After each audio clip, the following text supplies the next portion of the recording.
and Vice President of the African Development Bank Group.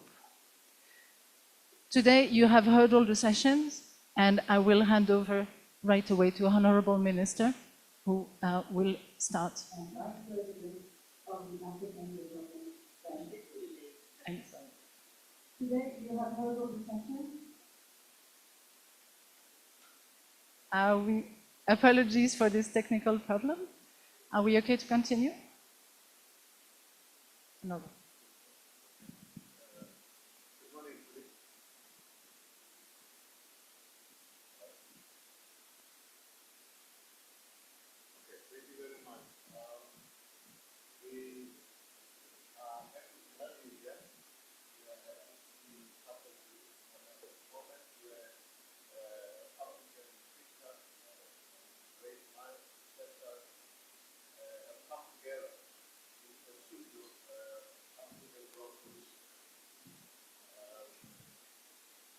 As the theme of this conference spells it out very clearly, securing the future amidst growing uncertainty.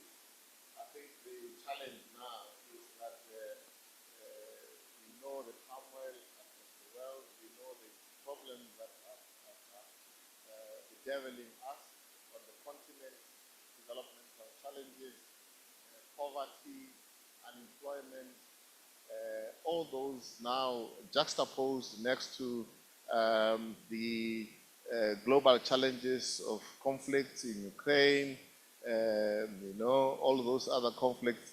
It says to us that we need African-grown solutions.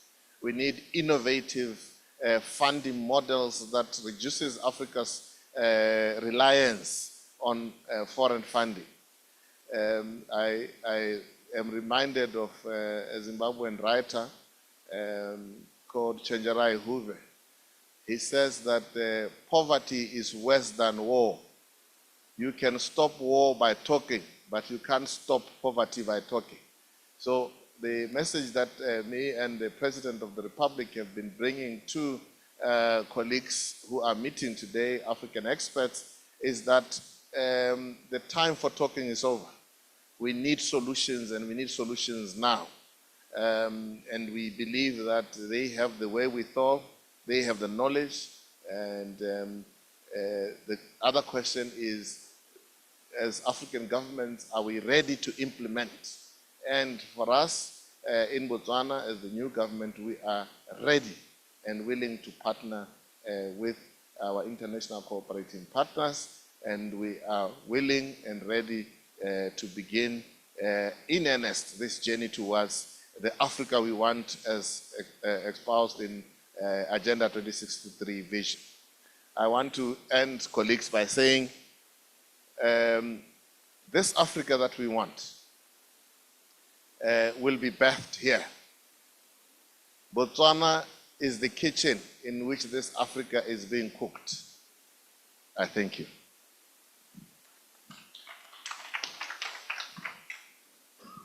Thank you very much, Honorable Minister. We know that you have to leave, so feel free to leave anytime from now. And I would like to welcome Mr. Claver Gatete, Under Secretary General and Executive Secretary of the United Nations Economic Commission for Africa, and to welcome you to. Thank you very much, and thank you very much, Honorable Minister, and our colleagues, Ahuna and Kevin. Really, we came here just to make a point that we cannot develop Africa individually. We have to develop it together. And there are many challenges, but also there are solutions. Some of the global issues that I have talked about in the room are concerning the high indebtedness, which is now surpassed 1 trillion. It's actually almost close to 1.2 trillion. And African countries paying in debt over 100 billion every year, which is really something that is constraining our own system. It means you don't have rooms, physical space to spend on other activities, such as infrastructure, health, education, social protection, and the rest. It's really constraining that sector. But it's also causing the macroeconomic imbalances, management, because it distorts the whole economy, and that's why you see the inflation, you see poverty, you see other things. That's one. The other one is really trying to figure out how to get concessional financing. Because with such a heavy indebtedness, you don't want to go again and issue a Eurobond and go to the market and be able to raise money again expensively. And that's why we are saying that in addition to everything that we are doing in terms of mobilizing those resources, we can also do innovative solutions. We have issued the green bonds, blue bonds, sustainability-linked bonds, really within the range of 1% to 2%, which is also concessional. That's one avenue, but the rest, which is the most important and the most sustainable, is domestic resource mobilization. We need really to see how to increase our tax base. Because right now, as we were mentioning in the conference, we are at 15.6% in terms of tax to GDP ratio. That is the smallest ever. That is the lowest. And there's so much that we can do in terms of the technical competence for our taxpayers, in terms of digitizing the whole entire tax system so that everybody pays their share, bringing in the informal sector. There are many, 82% now are informal. And bringing them in the tax base actually can allow us to lower the tax and be able to get more than that. And if you look across the board, we give incentives to the investors. Sometimes they are blanket incentives, and you don't follow up to see whether we are getting value for our fiscal incentives that we normally give them. So that's an area that is in our hands for us to be able to do things. Then also, we have seen that in most cases, you cannot only have you as an individual country working alone, another one working alone. The regional value chain is becoming very, very important. One of the things for those who are living in Botswana, when we came here, and you have really done a very good job in terms of the value chain for the beef industry. And you advise that actually, in addition to the beef value chain, you can benefit more by the leather value chain, which is actually being implemented very successfully in Ethiopia. And then we are saying, let's expand. Let's expand the beef value chain here to even neighboring countries. And that is actually the demonstration that we had, the ECA together with Badea, to see how we can finance this. And Badea has already committed resources, which we need now to start and discuss with the government on how to implement this. This is possible. The minerals, the agriculture value chains, there are so many, and 94 that have been identified in terms of value chains on the African continent alone. That means that actually the impact is across the board, and as Ahuna mentioned, we don't need to export the raw materials anymore. Kevin also repeated that, because we have been doing that for many years, and we've been talking about value addition for many years. It's now the time, as the minister mentioned, to do it. If we know what to do, why don't we do it? So that this time, it's different from yesterday, rather than keep repeating the same things. So there is so much that we can do that can help us as we negotiate at the global community on the reform of the global financial architecture, where we are now looking at the big pictures of debt, the financing system for the global, so that it can change and be able to serve, among others, the African continent. So I can go on and on, but I don't want to waste much of your time. But I wanted just to say, this is why we are having a meeting like this one for 3 days. They'll have enough time. They will talk and eat and talk and eat, but at the end of the day, we need to get something out of that. Thank you so much. Thank you very much for highlighting innovation and the need for mobilizing domestic resources as well as developing value chains in Africa.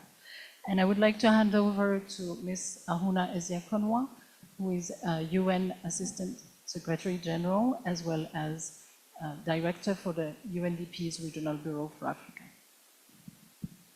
Thank you, Eve. Good afternoon. We are really pleased to be here and to have you in the room as well. As was said by my brother, we are coming together to give a collective message to the world that as institutions that are taking care of or supporting Africa, we need to work together. We need to be together. And what you notice in common with all of us here, we're heading international institutions, but we are Africans. And at some point, you feel that this sense of a burden to do right by this continent through your own position. And one thing that the president said this morning at the opening is the times call for us to be more honest about what's really at stake.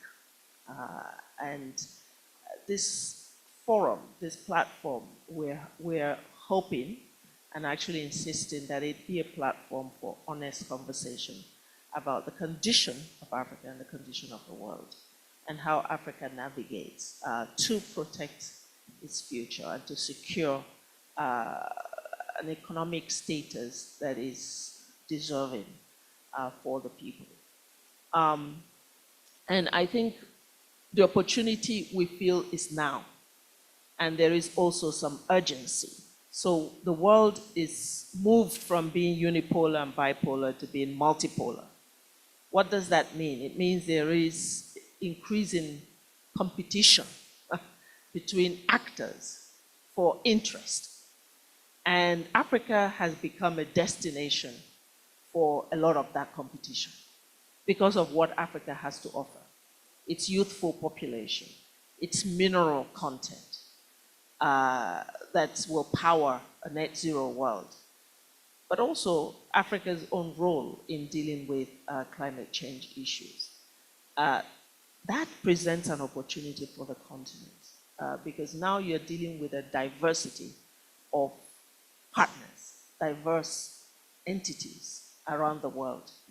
And that usually should put Africa in a healthier position to negotiate for what is best for Africa.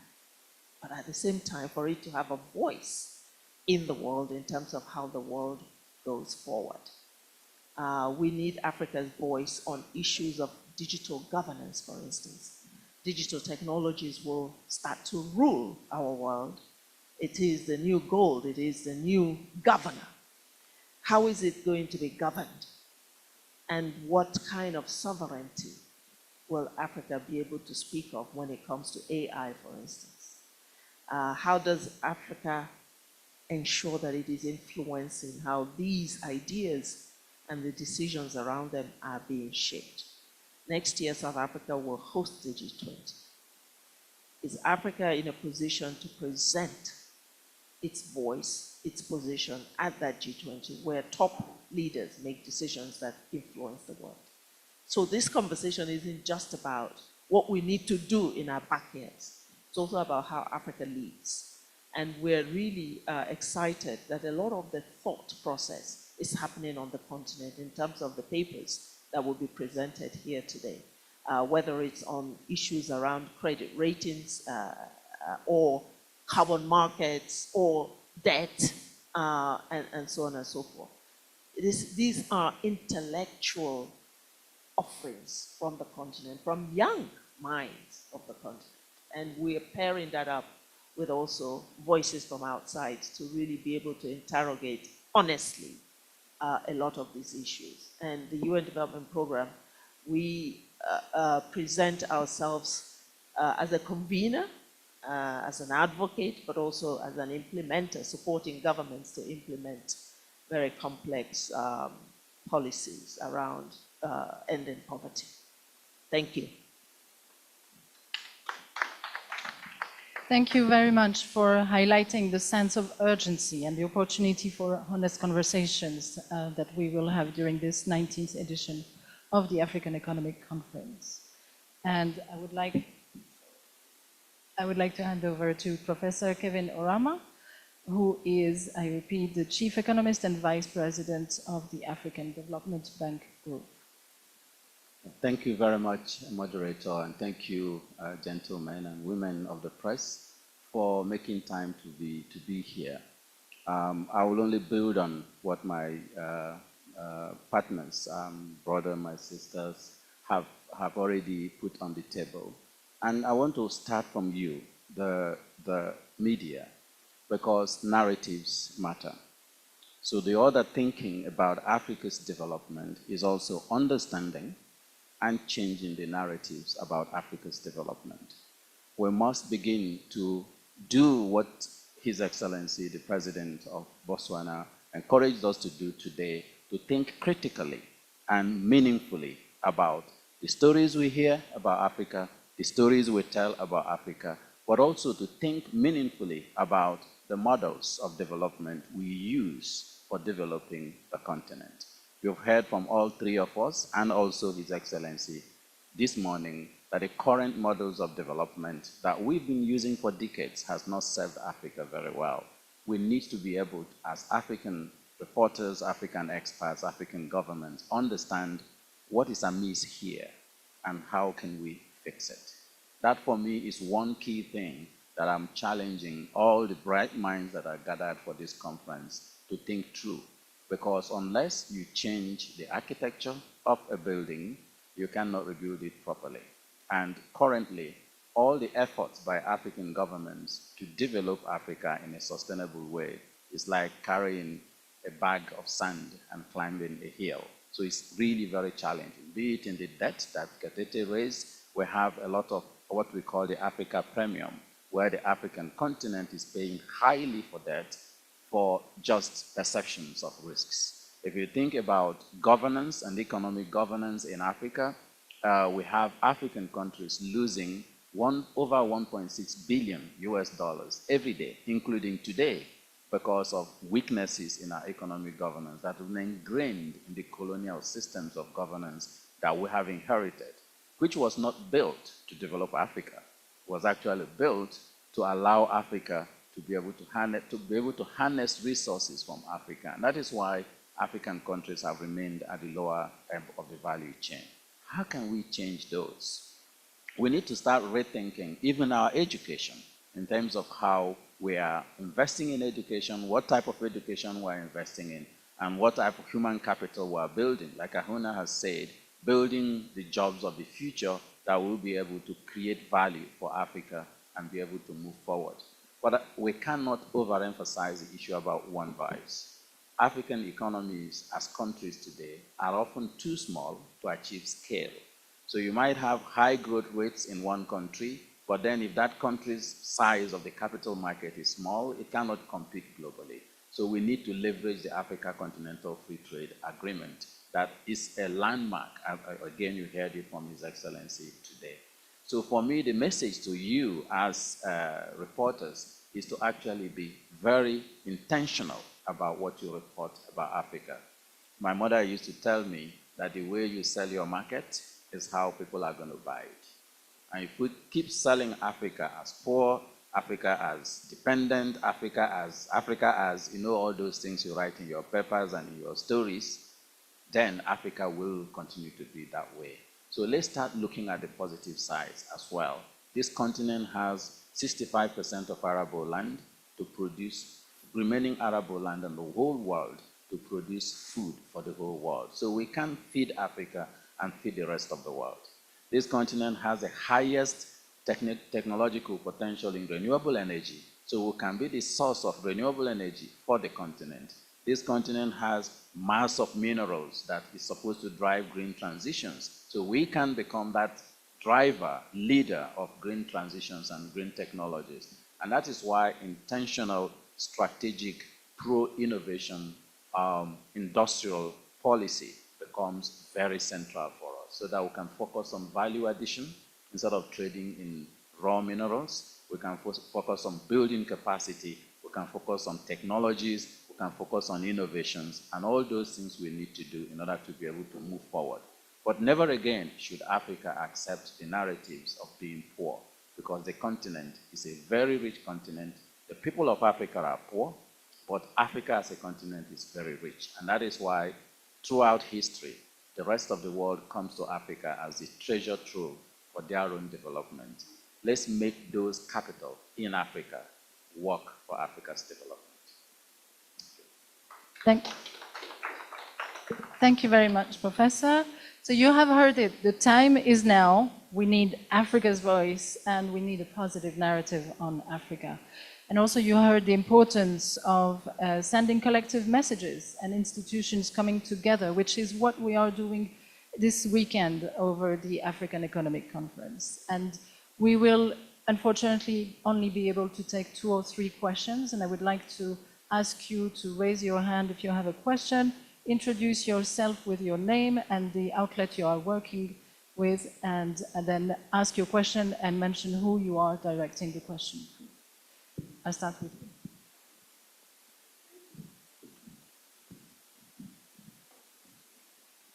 Thank you. My name is Agri Mutambo. I'm a reporter for the East African in Nairobi. My question is directed to Dr. Gatete. He has spoken about tax reforms in Africa. My question is, how should the African countries do it, especially in an environment where raising taxes, for example, has also raised political upheavals with a lot of people coming to the streets to protest, which essentially also spoils the economic environment for business.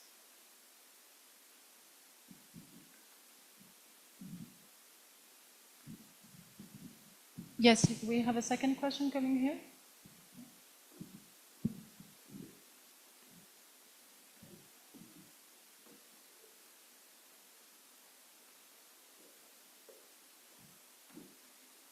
My name is Lucy Ogalwe, I report for News Agency of Nigeria. Speaking about the narrative of Africa, I don't know, where are we on the indigenous credit rating, the Africa credit rating? And also, Ms. Ahuna, during the session, you spoke about the inclusive goods. So I don't know if you can throw a little more light on critical measures that Africa can adopt to ensure inclusive growth. Thank you. I think, well, let's just answer these two and then we'll take the other two and then unfortunately it will be it. Yeah, thank you very much. Maybe let me, my brother from the region, let me take you through what actually taxation means here. And from a personal experience, because I was there as a Minister of Finance, I served with many of your finance ministers, and I think the one who stayed longer was Henry Rotich. And I remember when you were discussing in the IMF when he was looking for money, and he couldn't get the right money, he had to come back and actually increase the efficiency. And he got the money that he wanted from the taxation. Meaning, there are things that had to be done fast. One is make sure that as you have the Kenya Revenue Authority, that is doing a very, very good job, and that there are taxes which are there. Before you even increase the taxes, you have to see whether everybody is paying the tax. And to do that, there are many loopholes. Let me start from the customs. You know, when we introduced ASCUDA Plus, which is a system for imports and exports, that you can see within the system that nobody can cheat you, it increased by almost 30%. Just the money that is coming just for the imports alone. So having that technology of ASCUDA was very, very useful. Then secondly, after training the people, the tax people, and then also introducing the electronic billing machines, which is now actually going to be introduced by Kenya, so that everybody, the whole thing is digitized. You know, when you go to Europe, North America, you go to any coffee, everything that you pay, you see a receipt coming out and all the taxes are deducted. You don't actually see any tax person. What you see, the whole thing is digitized. And that's what we do to make sure that everybody, whether you are a foreigner, whether you're a national, you pay it, and nobody has to run after you to be able to pay the taxes. So that electronic billing machine was very, very useful, so that everybody pays. You have the tax identification number, you know everybody in the whole system, and then you pay your share. And then secondly, instead of increasing the taxes, there are many people who are outside. They are small, they are medium, and once you have registered them, what you want is to say, well, what will be the taxation that can allow as many people to come in? And right now, on the African continent, 82% are still informal. So now when you increase taxes, you're increasing taxes for the same people. Those who have professional jobs, those companies that are paying taxes, but if everybody chipped in, then there is no need even to increase. You can increase the tax base, get the same money or even more, and be able to really gain much. And as I was talking in the meeting, sometimes, and this has happened from my own experience, is that we used to say, okay, to attract investors, you need investment code. And then you discuss it. After that, you put it in place, 7 years holiday, this fiscal incentive, and you don't even have a tool to see whether you are getting anything out of giving up the fiscal incentive. And that's why we are saying it has to be targeted. Which, in Rwanda, we changed it in 2020. And that's when we started saying we targeted. We give you money on condition. We just give you the fiscal space on condition that you are going to achieve this, and that. You are going to hire this number of people, you are going to produce by this scale, and if you don't target it that way, then, and leave it to work by itself, someone will open a company, after benefiting for all those incentives. If you have given them 7 or 8 years tax holiday, you will change the name of the company and start all over again. And then you provide the same incentives. So there is so much that we can do ourselves so that we can be able to increase that revenue, which is very, very important. Secondly, sometimes we look at government alone, because the government alone is catering for, yes, for development, but private sector needs money, and they need cheap money.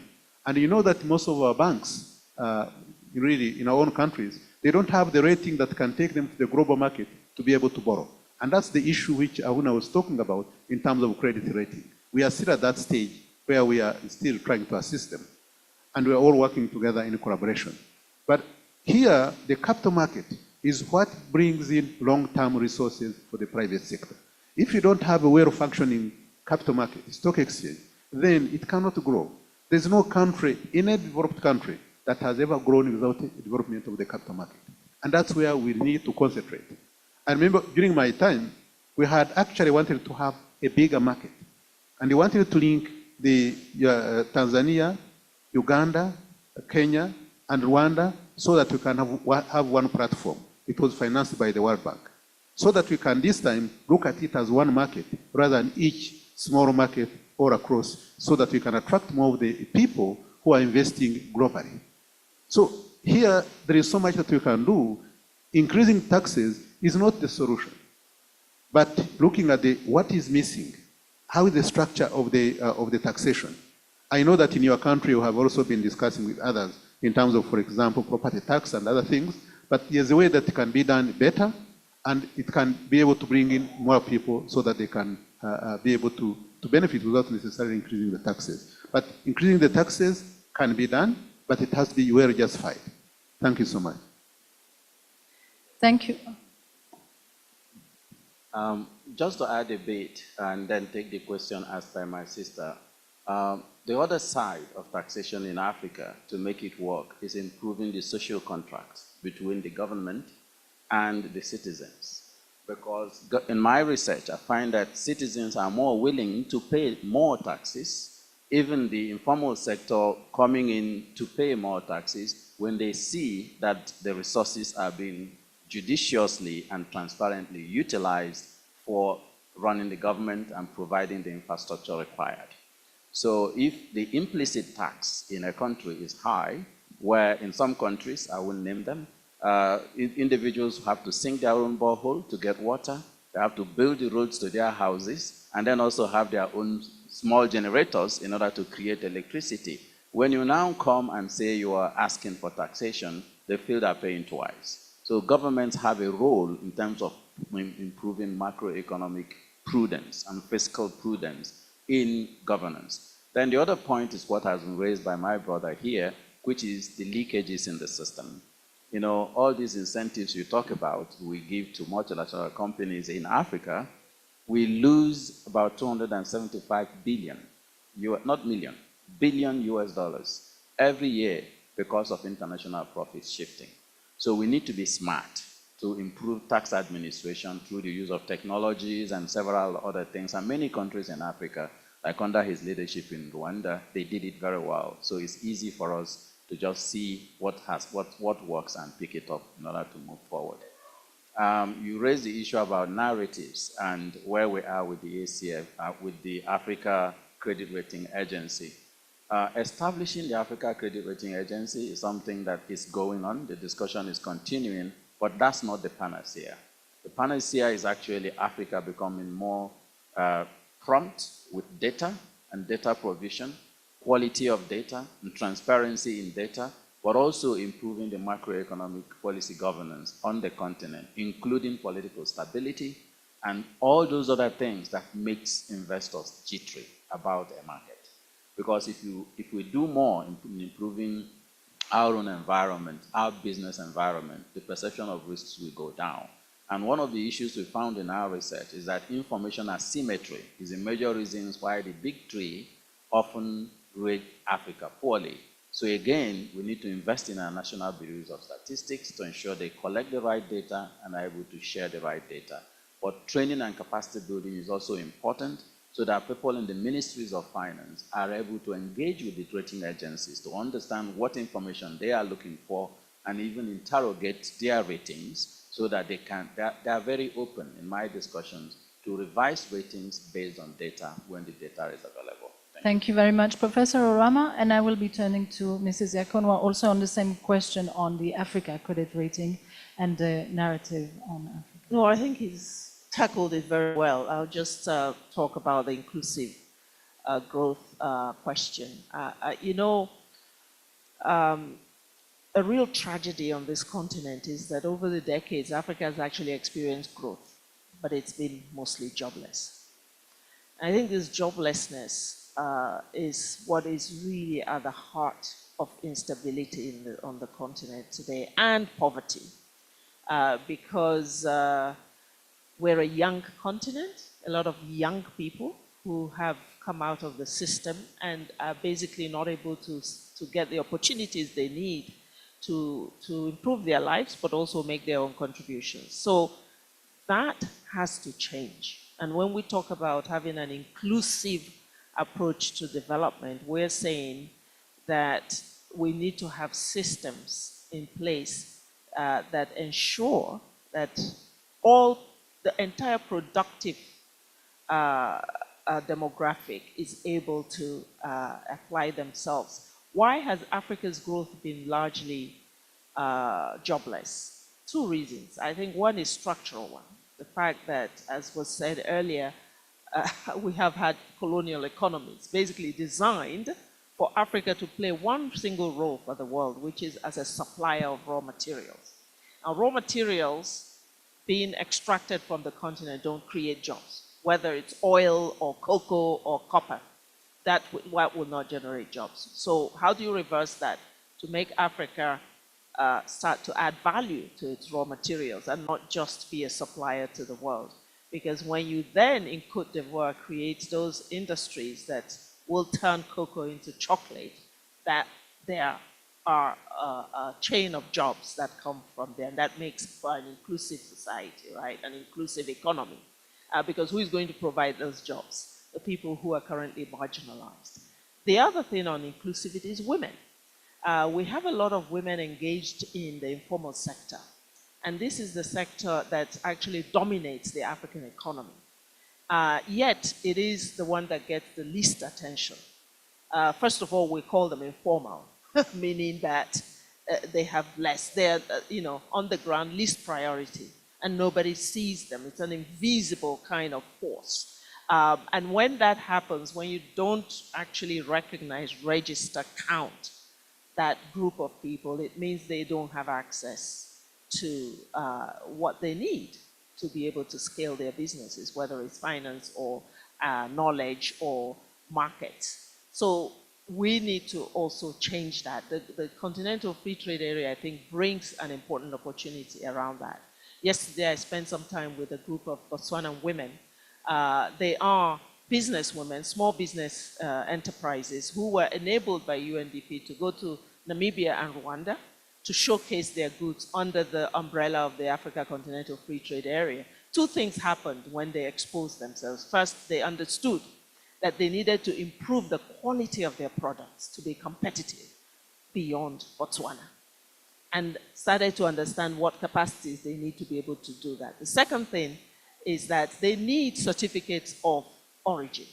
That's a requirement of the Africa Continental Free Trade Area. They didn't have that. But these trips involved officials from the government of Botswana who accompanied them. And once they realized that these women would need their certificates, as soon as they came back, they arranged for those certificates to be issued. So now you have this group of women who didn't know before they left here anything about the opportunities of accessing this One Africa market, a bigger market. But now they know, they have the knowledge, they also know what they need to improve their products, but also now they are equipped with certificates that allows them to gain access. That is inclusive development, because previously they were marginalized. And finally is on the youth. we have young population that is actually quite educated, better connected because of the new technologies, and also more enlightened. They are hungry and in a hurry to develop and to prosper. How do we engage them through the things that they know the best, which is technology, and their savviness with digital? Entrepreneurship, innovation, meeting them at the universities and other places of learning. And I think a huge investment in youth will immediately change the face of development that has been largely exclusive. Investment in their education, in their health, in capacity and skilling, so that they're relevant and competitive to the job market, but also in equipping them with the technologies that they need to innovate. And this is why we're talking about Timbuktu. We have launched FinTech in Lagos, Health Tech in Kigali. We are going to launch Green Tech in Nairobi. In South Africa, it will be Creative Tech. And it's really crowding in technology in the space of youth entrepreneurship so that they can scale their ideas to business level. And when they become big companies and businesses, you are having that spread and share of prosperity beyond the small groups of people who enjoy all of Africa's wealth right now. So there are a range of things that I think we can do to motivate more inclusivity in our development. Thank you. Thank you very much. I promised these last two questions, so you can ask them very quickly, but I would like to ask our panelists to answer very shortly to these questions. And if you need more, we can set up parallel interviews.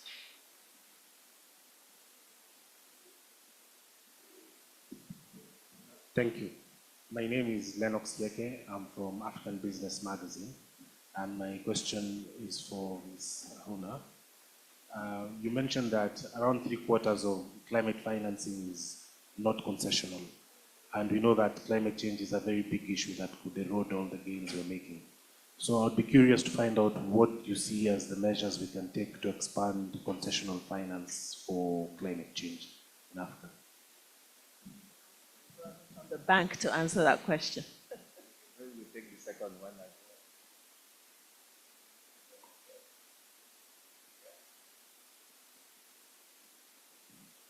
Thank you so much. My name is Fratern. I work for Africa 24. My question goes to Ms. Ahuna. During your speech, you mentioned that Africa needs to adopt homegrown solutions. Could you share a few of those homegrown solutions? Thank you.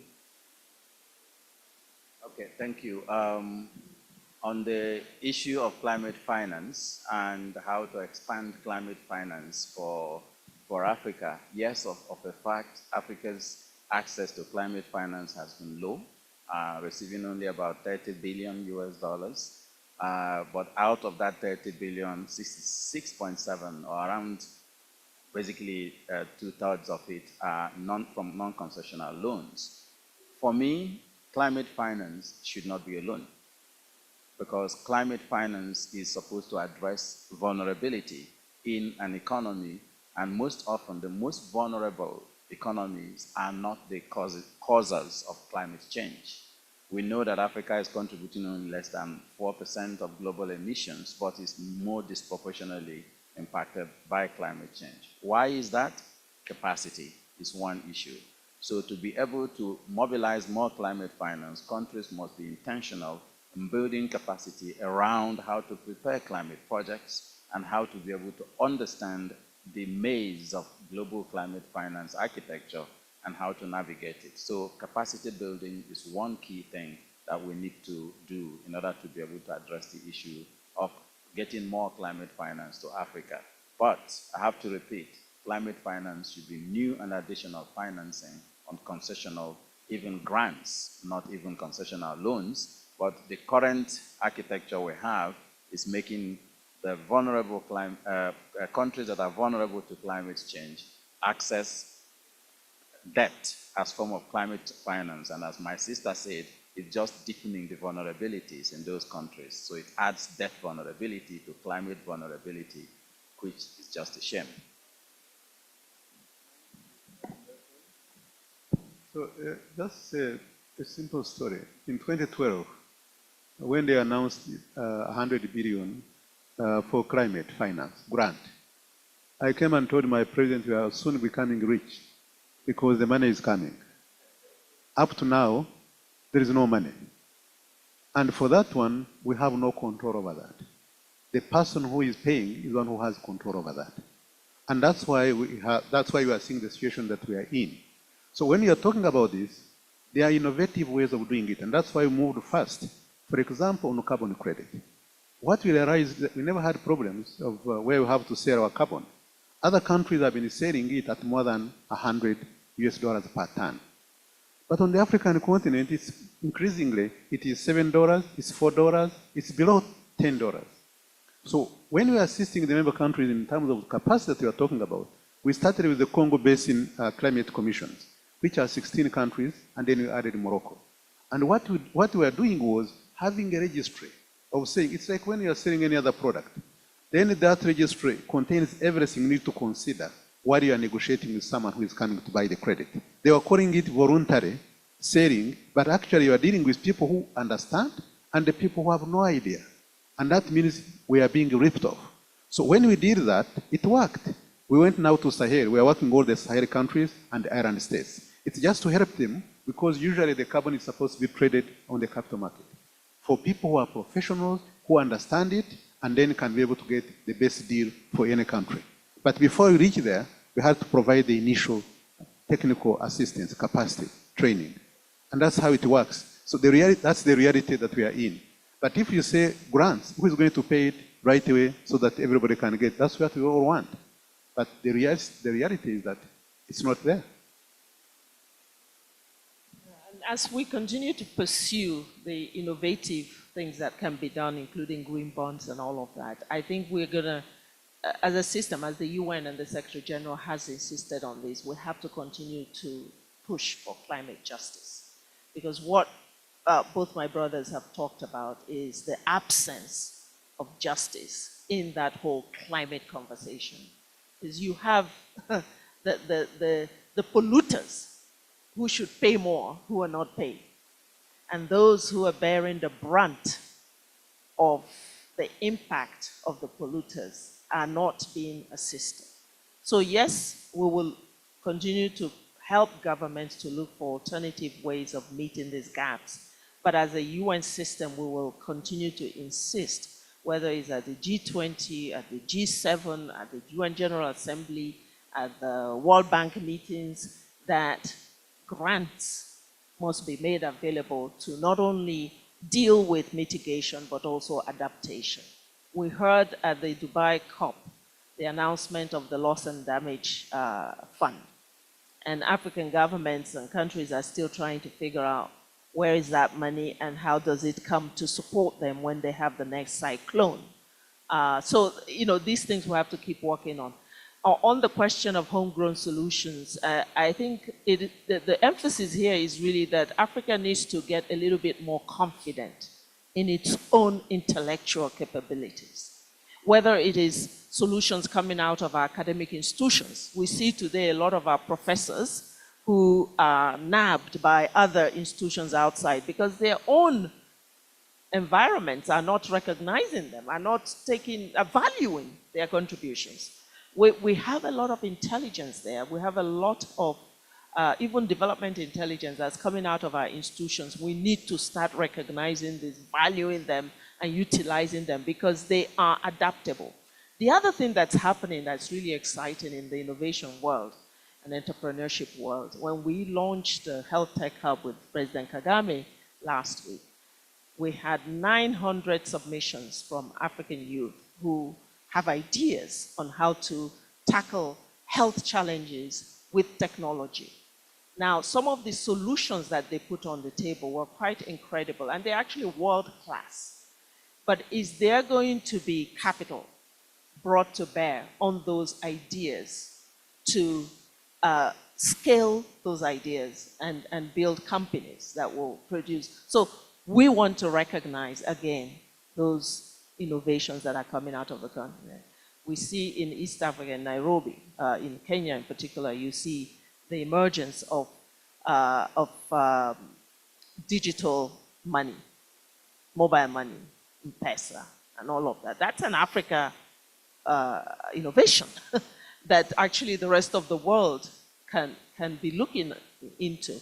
How does that get adopted by other African countries as a solution to inclusive finance? So I think the sense that Africa has to receive everything from outside, from its intellectual content to how it solves agriculture problems, is something that we're really objecting to and saying, yes, you can take ideas from outside, but don't do that at the expense of the very appropriate ideas, technologies that are coming out of your own countries and your own experience. So that's what we mean by homing in on homegrown solutions for Africa's development. Thank you.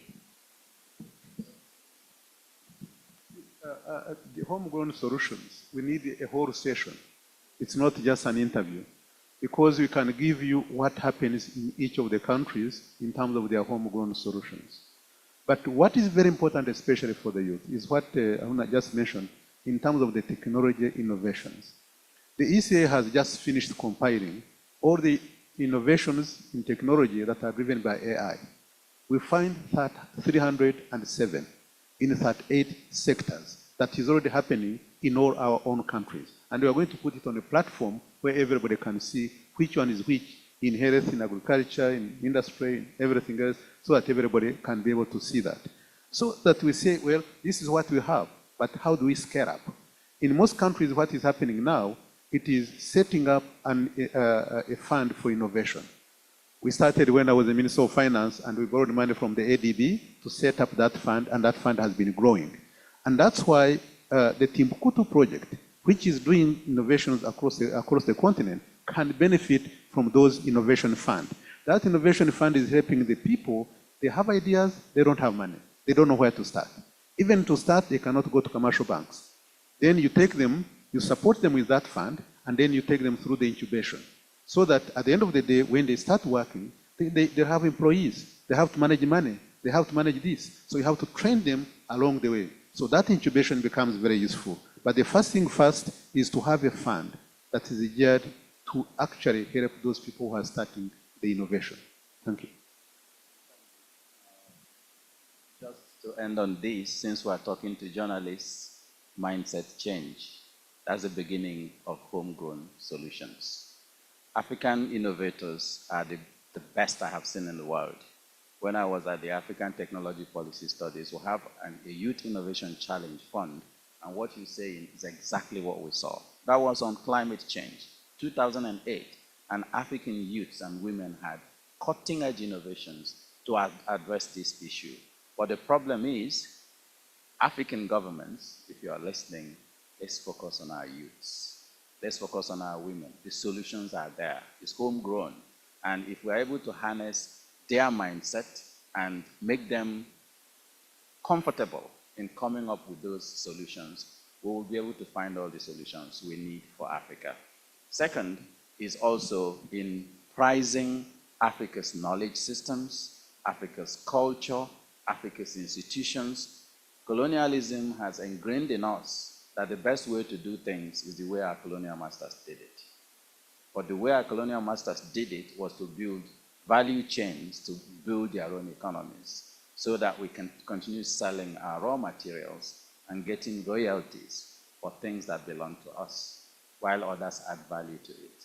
That can change. It takes a government to make a decision to focus on building factories instead of selling selling debt. Yeah? Dig out your diamond and sell it unpolished. Or dig out your cobalt and sell it unprocessed. Dig out plant your cocoa and sell the cocoa pods, knowing that you are playing at the very low levels of management, of value. That's what I call mindset change. We need to change that mindset significantly for us to make some home-grown solutions work for Africa. Thank you. Thank you very much for this very clear call to action. This will conclude our press conference today. For those of you joining us online, I apologize we couldn't take any of your questions, but please do send them by email and we will respond. And if you need any further interviews, we are happy to fix them for you over the next 3 days. Thank you very much.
In digital infrastructure to stimulate sustainable development?